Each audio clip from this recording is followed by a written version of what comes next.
अर्ज़ किया है, बहुत मुश्किल हुआ करती थी प्रूफ रीडिंग में मुझको भी, बहुत मुश्किल हुआ करती थी प्रूफ रीडिंग में मुझको भी, मगर कुछ ट्रिक जो अपनाई बहुत आसानियां हैं अब, मगर कुछ ट्रिक जो अपनाई बहुत आसानियां हैं अब। तो दो मतला क्यों नहीं दिया बे? सिर्फ शेर दिया, मतला क्यों नहीं दिया?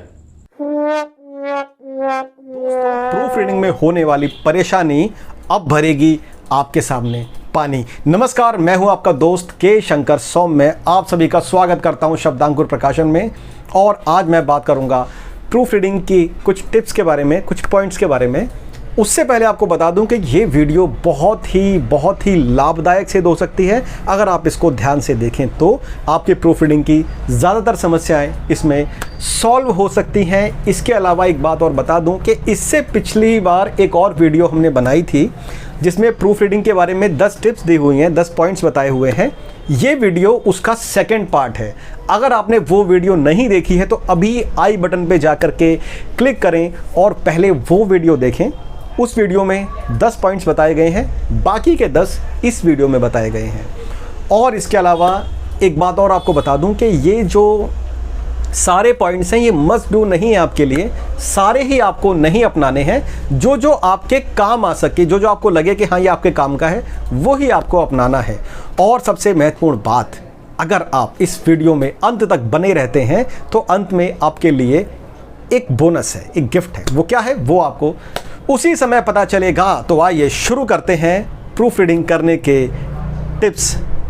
10 हम पहले ही डिस्कस कर चुके हैं, 11वां है पॉइंट नंबर 11, फाइनल ड्राफ्टिंग। तो दोस्तों, प्रूफ रीडिंग करने से पहले ये देख लें कि जिस भी डॉक्यूमेंट की या जिस भी रचना की या जिस बुक की प्रूफ रीडिंग आप कर रहे हैं तो फाइनल ड्राफ्टिंग हो चुकी है या नहीं। क्या उसमें कुछ और ऐड किया जाना बाकी तो नहीं है? क्या उसके क्रम को बदलना बाकी तो नहीं है? उसमें कुछ हटाना बाकी तो नहीं है? अगर वो अधूरा है तो अभी प्रूफ रीडिंग ना करें जब तक ड्राफ्टिंग पूरी नहीं हो जाती है। जब ड्राफ्टिंग पूरी हो गई है, कंप्लीट है, अब कुछ ऐड नहीं करना, अब कुछ हटाना नहीं है, क्रम चेंज नहीं करना, उसके बाद ही प्रूफ रीडिंग शुरू करें। ऐसा करने से आपका बहुत सारा समय बचता है। पॉइंट नंबर 12, रिलैक्स रहें। साथियों, प्रूफ रीडिंग करने के लिए आपका और आपकी आंखों का रिलैक्स रहना बहुत ज़रूरी है। अगर आप थकान में हैं, अगर आपकी नींद पूरी नहीं हुई है, या फिर आप बहुत ज़्यादा स्ट्रेस में हैं, या फिर आपकी आंखें बहुत ज़्यादा काम करने के कारण आपकी आंखों में जलन है, जिसकी वजह से आंखों में इरिटेशन है, अगर ऐसा है तो प्रूफ रीडिंग ना करें। ऐसे में बहुत गलतियां रहने के चांस होंगे। हमेशा बिल्कुल तरोताज़ा रह करके, फ्रेश रह करके ही प्रूफ रीडिंग करें। इसके लिए आप देखें कि जब आप सो करके उठते हैं वो समय बहुत अच्छा होता है, या फिर आप अपने हिसाब से अपने टाइम को एडजस्ट करें। पर जब आप या आपकी आंखें फ्रेश नहीं है, थके हुए हैं, तो ऐसे में प्रूफ रीडिंग करने से बचना चाहिए। नंबर 13, धीरे धीरे पढ़ना। इससे पहले वाली वीडियो में मैंने बताया था कि रीडिंग लाउड, ज़ोर से पढ़ करके आप प्रूफ रीडिंग करें। पर यहाँ पॉइंट ये है कि धीरे पढ़ने का मतलब कम आवाज़ में नहीं। यहाँ पे कहने का तात्पर्य है कि आराम आराम से, मतलब कम स्पीड में पढ़ें, धीरे धीरे पढ़ें। एक एक अक्षर को, एक एक शब्द को, एक एक वाक्य को आराम आराम से ध्यानपूर्वक पढ़ें। जब हम जल्दबाजी में पढ़ते हैं समय बचाने के लिए तो उतना समय अधिक लग जाता है, क्योंकि फिर गलतियाँ छूट जाती हैं और दोबारा पढ़ना पड़ता है। तो कोशिश करें कि उसको धीरे धीरे, जितना धीरे धीरे पढ़ेंगे उतना ही आसानी से आप उन अशुद्धियों को देख पाएंगे, उन त्रुटियों को देख पाएंगे। नंबर 14, खुद के लेखन की प्रूफ रीडिंग।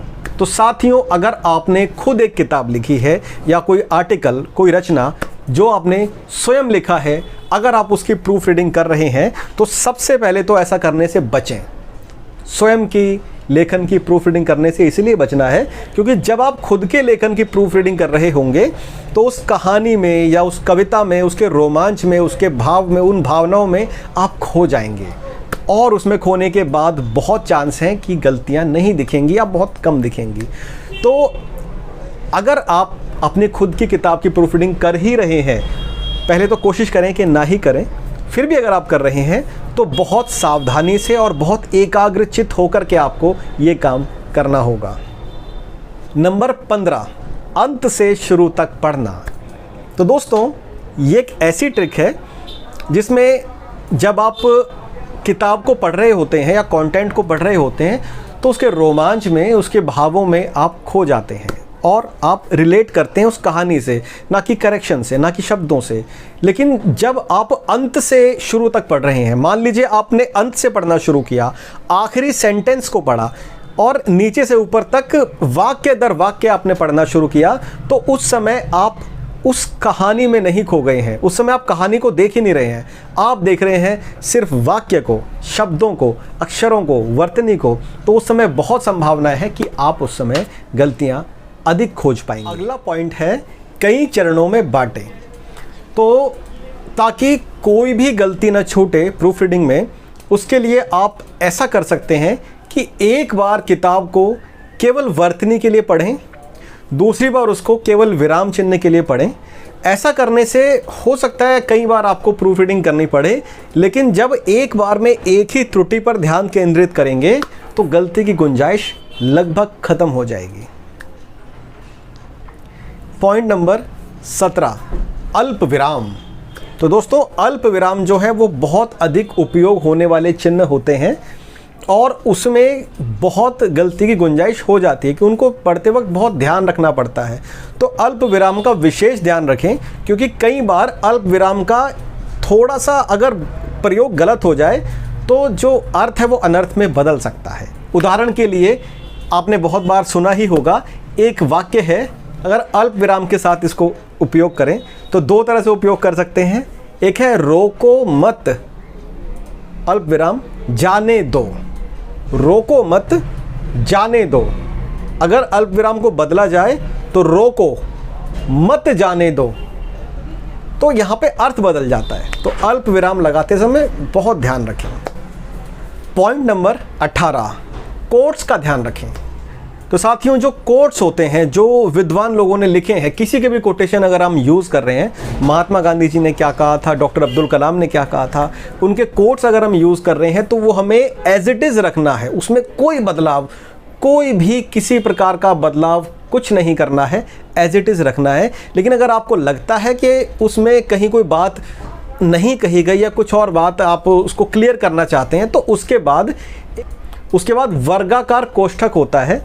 वर्गाकार कोष्ठक का प्रयोग करके आप उसमें अपनी क्लैरिफिकेशन उसमें बता सकते हैं, जो भी आप और क्लियर करके बताना चाहते हैं, पर उस कोटेशन में कोई भी छेड़छाड़ नहीं करनी है, एज इट इज़ उसे हमें रखना होता है। नंबर 19, नंबरिंग की जांच। तो अगर आपके पास जो कंटेंट है उसमें अगर नंबरिंग की हुई है तो उसमें गलती की गुंजाइश बहुत होती है। तो आप नंबरिंग को एक बार जांच लें। अगर पेज नंबरिंग है या फिर अनुक्रम में नंबरिंग है या उसमें लिस्ट में है या कहीं सब टाइटल में है या चैप्टर्स में नंबरिंग है, जहाँ जहाँ नंबरिंग है उसको एक बार जांच लें, उसके नंबरिंग की जांच कर लें और अगर क्रम में कुछ गड़बड़ है तो उसको ठीक कर दें। और आखिरी पॉइंट है नंबर 20, आत्म समीक्षा। तो साथियों आत्म समीक्षा की बात यह है कि गलती की गुंजाइश हमेशा रहती है, हम हमेशा सीख रहे होते हैं, नोबडी इज़ परफेक्ट। तो ऐसे में जब भी आप कोई भी अपना काम पूरा करें प्रूफ रीडिंग का, तो जिनका भी वो काम है, जो उसके एडिटर हैं या कोई क्लाइंट है आपके या जिनके लिए भी आप कर रहे हैं, उनसे रिव्यू ज़रूर लें, उनसे पूछें कि कैसा लगा है, उनको कोई कमी तो नहीं है। अगर वो कुछ कमी बताते हैं तो उन कमियों की सूची बनाएं और अपने अगले प्रोजेक्ट पे उन कमियों को ठीक करके फिर काम करें, क्योंकि गलती की गुंजाइश हमेशा रहती है और उसके सुधार की गुंजाइश भी हमेशा रहती है। तो ऐसा करते हुए हमने जो है पूरे कर लिए हैं बाकी के भी 10 पॉइंट और हम आ गए हैं इस वीडियो के अंत की ओर। और अगर आप अभी भी जुड़े हुए हैं तो आपको याद होगा कि शुरू में मैंने कहा था कि आपके लिए कुछ है हमारे पास। तो दोस्तों ये सारे पॉइंट्स पहले वाली वीडियो के भी और अब के भी टोटल 20 पॉइंट्स और कुछ और एक्स्ट्रा पॉइंट्स टोटल हमने इकट्ठे किए हैं, कंपाइल किया और उसको समराइज़ कर दिया है एक ई बुक में। और वो ई बुक आपके लिए अवेलेबल है बिल्कुल फ्री। तो फ्री ई बुक डाउनलोड करने के लिए आप अभी डिस्क्रिप्शन में जाएं और प्रूफ रीडिंग के टिप्स वाली फ्री ई बुक डाउनलोड करें। और ये वीडियो अगर आपको हेल्पफुल लगी है तो कमेंट करके ज़रूर बताएं।